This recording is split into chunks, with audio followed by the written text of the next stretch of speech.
예수님께서 여러분과 함께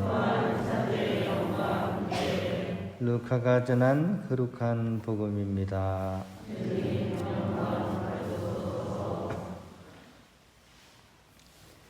그때 예수님께서 제자들에게 말씀하셨다. 예루살렘이 적군에게 포위된 것을 보거든 그곳이 황폐해질 때가 가까이 왔음을 알아라. 그때 유다에 있는 이들은 산으로 달아나고 예루살렘에 있는 이들은 거기에서 빠져나가라. 시골에 있는 이들은 예루살렘으로 들어가지 마라. 그때가 바로 성경에 기록된 모든 말씀이 이루어지는 징벌의 날이기 때문이다. 불행하여라 그 무렵에 임신한 여자들과 젖먹이가 딸린 여자들. 이 땅에 큰 재난이 이 백성에게 진노가 닥칠 것이기 때문이다.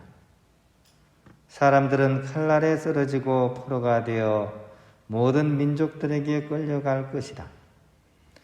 그리고 예루살렘은 다른 민족들의 시대가 다 찰 때까지 그들에게 짓밟힐 것이다. 그리고 해와 달과 별들에는 표징들이 나타나고 땅에서는 바다와 그 샘 파도 소리에 자지러진 민족들이 공포에 휩싸일 것이다. 사람들은 세상에 닥쳐오는 것들에 대한 두려운 예감으로 까무러칠 것이다. 하늘의 세력들이 흔들릴 것이기 때문이다. 그때 사람의 아들이 권능과 큰 영광을 떨치며 구름을 타고 오는 것을 사람들이 볼 것이다. 이러한 일들이 일어나기 시작하거든 허리를 펴고 머리를 들어라. 너희의 속량이 가까웠기 때문이다. 주님의 말씀입니다. 평화를 빕니다. 기침하시는 분이 많으시니까 이 감기가 지금 도는 것 같습니다. 다들 좀 이렇게 주의하시고 목 부위를 좀 따뜻하게 하시면 좋겠습니다. 저도 좀 오전부터 조금 약간 감기 기운이 있는 것 같아요.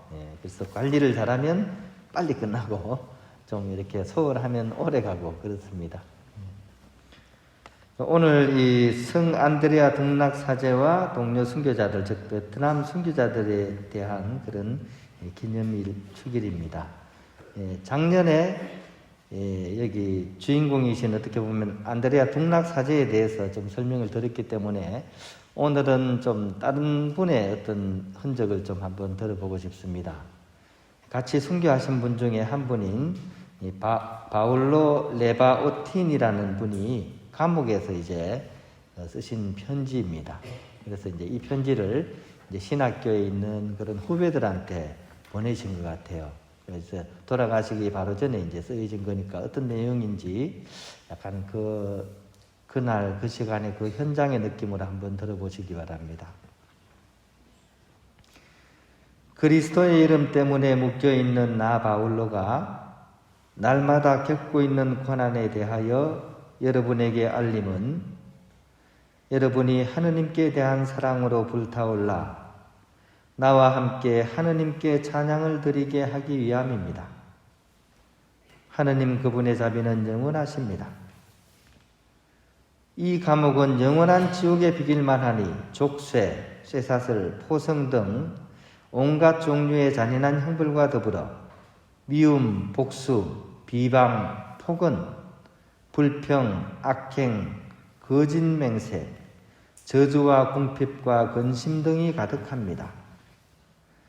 그러나 옛적에 새 소년을 불가마에서 구원하신 하느님께서 언제나 함께 계시면서 나를 이 고난에서 구하시고 이 고난을 달게 받게 하여 주셨습니다. 하느님 그분의 자비는 영원하십니다. 우리를 공포로 몰아넣는 이러한 형벌 가운데서도 나는 하느님의 은총으로 기쁨과 즐거움에 넘쳐 있으니 나 혼자 있는 것이 아니고 그리스도께서 나와 함께 계시기 때문입니다. 우리의 스승이신 그분은 그 무거운 십자가를 전적으로 지시고 나에게는 겨우 한쪽 끝부분만 지게 하셨습니다.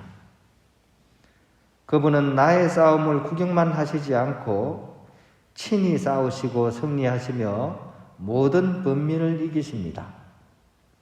그 까닭으로 그분은 머리에 승리의 관을 쓰셨으며 그분의 지체들은 그 영광에 참여하게 됩니다. 케루빔과 세라핌 위에 앉아 계시는 주님, 황제와 그 관리와 신하들이 날마다 주님의 거룩하신 이름을 모독하는 광경을 보면서 제가 어떻게 견디겠습니까? 보십시오. 주님의 십자가는 이방인들의 발에 짓밟히고 있습니다.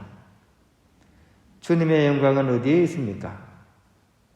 저는 이 모든 것을 보면서 주님께 대한 사랑으로 불타 차라리 사지가 찢겨 죽어서 그 사랑을 증거하기를 열망합니다. 주님, 주님의 권능을 보여주시고 저를 구원하시며 붙들어 주시어 제 연약함 안에 주님의 능력이 드러나고 사람들이 주님께 영광을 드리게 하소서.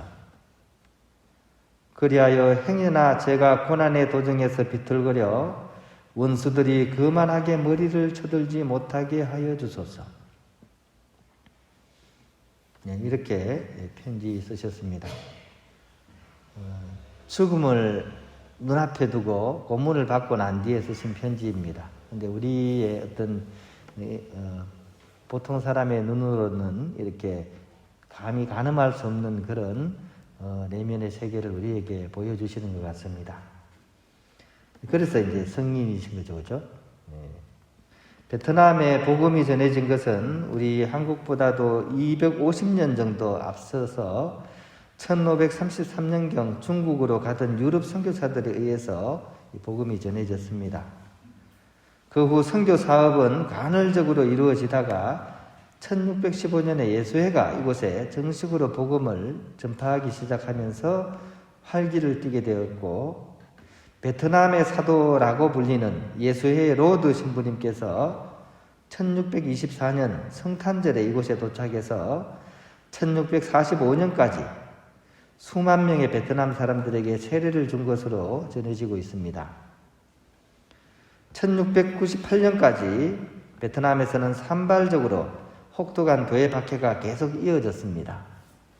18세기에 들어서도 3번의 박해가 있었는데 그 핍박들은 1787년에 대목구장이신 베엔이 베트남의 왕으로 인정받기를 바라는 구에낭과 프랑스 사이에 베르사유의 협정을 체결하는 데 도움을 줌으로써 이 박해가 중단이 되었습니다.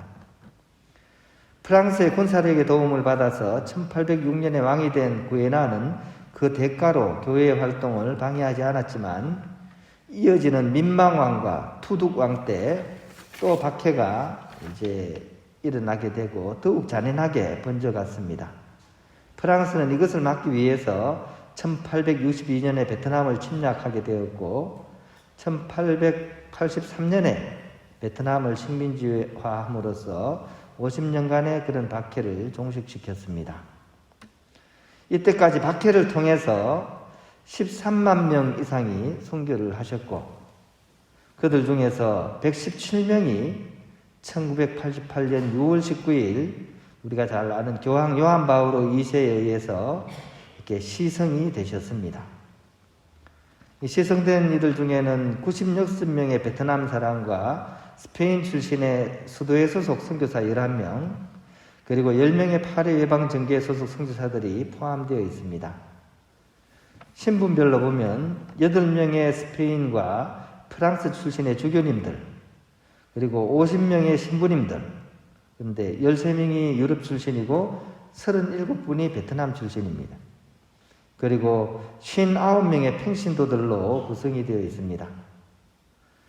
이런 선교자들의 피는 베트남 그리스도교 신앙의 씨앗이 되었고 그 씨앗은 지금 전 인구의 7.9%인 570만 정도의 신자로 열매를 맺었습니다.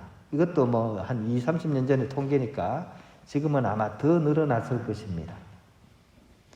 종교를 허용하지 않는 공산국가인데도 불구하고 이 사실이 놀랍지 않습니까? 이분들은 이 사회생활에서 오는 손해를 감수하면서도 이 신앙생활을 한다고 합니다. 우리 주일이 되면 베트남 이 형제들이 오죠, 그죠? 그분들이 자기 나라에서는 이 종교를 믿으면 이 손해를 봅니다. 직장에서도 어떤 직급 이상 못 올라가고요. 근데 그걸 감수하면서도 이 신앙생활을 하는 사람들입니다. 그 이유가 바로 박해 선교자들의 그런 후손이라서 그럴 것으로 생각이 됩니다. 죽음까지도 이렇게 뜨겁게 가슴에 아는 그런 선교자들의 후손이기 때문이겠죠. 우리 한국 천주교의 역사가 그랬고 베트남 및 모든 나라가 그렇듯이 박해는 오히려 신앙의 씨앗이고 은총의 보고였습니다. 오늘 우리가 성 안드레아 등락사제와 동료 순교자 기념일에 하느님을 향한 사랑의 힘으로 그 고통을 뛰어넘었던 성인들의 가르침을 다시 한번 마음에 새겼으면 좋겠습니다. 즉 다른 어떤 것 때문이 아니라 바로 주님 때문에, 하느님 때문에 당하는 시련이라면 우리 또한 기쁘게 받아들여서 성숙과 은총의 열매를 맺을 수 있도록 함께 그 길을 동반했으면 좋겠습니다. 우리 또한 일상 삶 안에서 이 훌륭하셨던 선교자들처럼 우리의 삶을 주님께 봉헌하는 그런 거룩한 하루하루들을 살아갈 수 있어야겠습니다.